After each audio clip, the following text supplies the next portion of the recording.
Okay, the first chapter that your students will do in IB is called Quantitative Chemistry. Most of your students would have done this in their earlier education, whether it's IGCSE, O-level. So what you need to do is to refresh their memory. Okay, so there are a few things that you need to make sure that your students are okay in. Okay, one is they need to be able to deduce chemical formula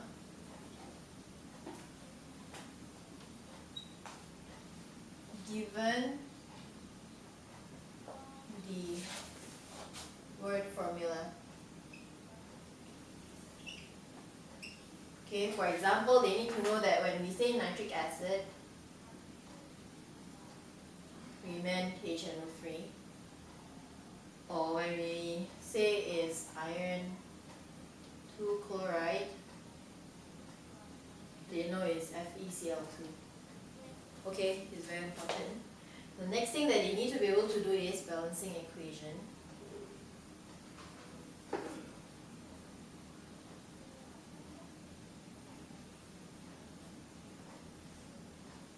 Okay, for normal chemical reactions, they should have done it earlier. But in IB, there is one part that is probably new to them. That's when the reaction involves reduction and oxidation. Okay.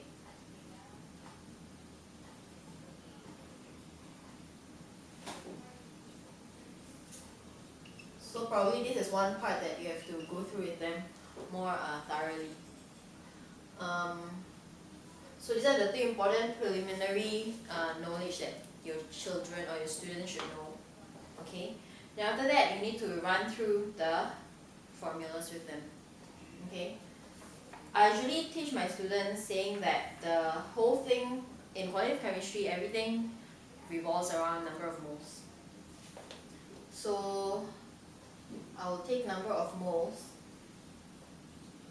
as my center, and there are many ways that you can calculate your number of moles depending on the data given to you. Okay.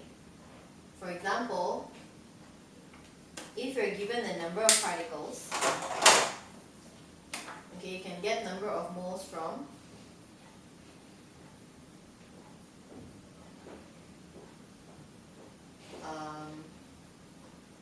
Avogadro's number. Okay, if you're given the mass, your number of moles will be mass over molar mass. If you're dealing with gaseous molecules, then it will be volume in dm cube over 24 dm cube. Okay, assuming we are in room temperature and pressure.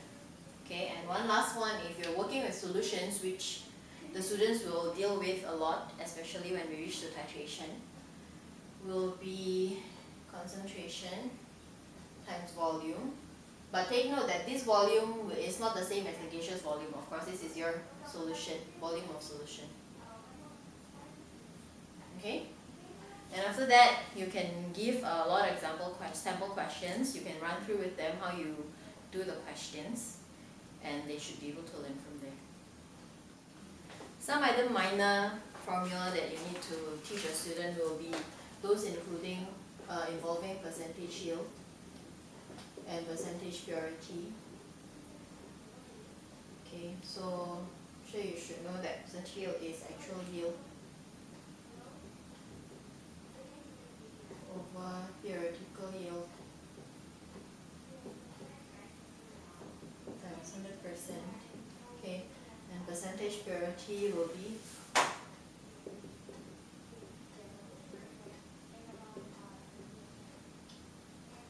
mass of pure sample over mass of impure sample times 100%. Okay.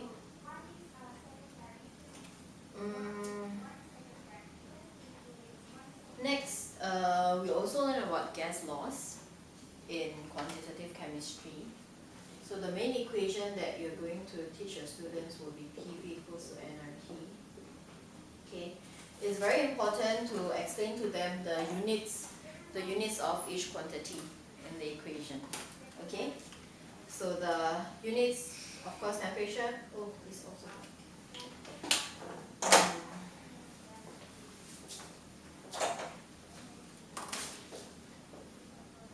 Temperature is in Kelvin. Okay, the value of R is given in the formula or in the data booklet. So no, students are not required to remember them. Okay. And N, as you know, is the number of moles. While P is pressure and volume. Okay.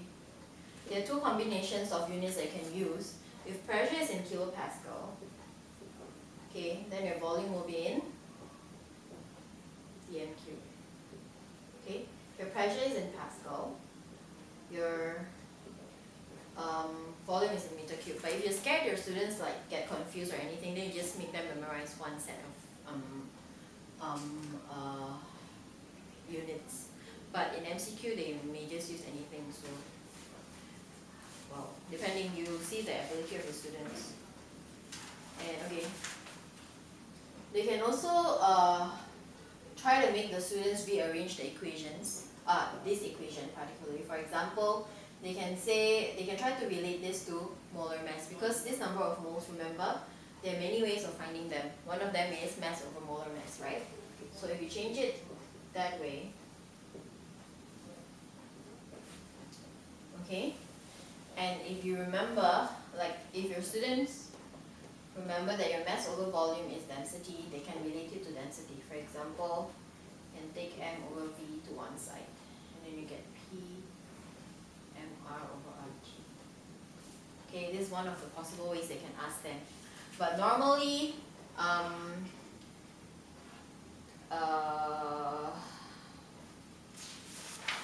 they'll just go to the relationship between just pressure, volume, and temperature. Okay. So the combination of them will be PV, P1, T1V over T1 is equal to P2, V2 over T2. And there will be many questions regarding this. Okay, so you can just teach your students to use this equation.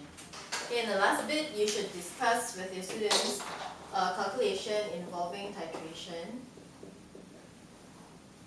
Okay, so there will be the normal titration, and you'll also have back titration, which usually confuses students a lot. So we'll go through a lot of questions on this to make you familiar with it. And one of the other calculations that is probably going to confuse your student is finding water of crystallization.